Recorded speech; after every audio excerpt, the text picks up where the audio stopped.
আমি এখন প্লেনের মধ্যে রাত্রিরের খাবার খাচ্ছি, আর রাত্রিরে কি খাবার নিয়েছি তোমাদেরকে দেখাই। এখানে নুডলস, তারপরে নারকেলের চিকেন, মিষ্টি, সিঙ্গারা, ডাল, লেমন ওয়াটার, আর এটা হচ্ছে স্প্রাইট। একটু আগে আমার শরীরটা এত খারাপ করছিল, তারপরে কেবিন ক্রু মেম্বারদেরকে বললাম যে কোনো গ্যাসের ওষুধ আছে কিনা, বললো না, তারপরে স্প্রাইট দিলেন। আর তোমাদেরকে একটা জিনিস দেখা, আমি জার্নি করছি প্রিমিয়াম ক্লাসে, তোমাদেরকে এই যে প্রিমিয়াম ক্লাস, আর পর্দা ফর্দা সব কিছু দেওয়া। আর প্রিমিয়াম ক্লাসে একটা সুবিধা তোমাদেরকে বলে দিচ্ছি, দেখো এটা তো তুমি এই যে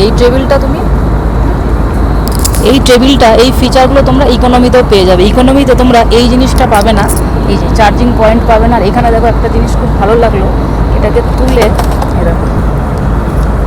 এটাকে ফোনটা রাখলে, ফোনটা রাখতে রাখতে আরামসে খাবার খেতে পারবে। কত সুবিধা! এই সার্ভিসগুলো ইকোনমিতে পাওয়া যাবে না।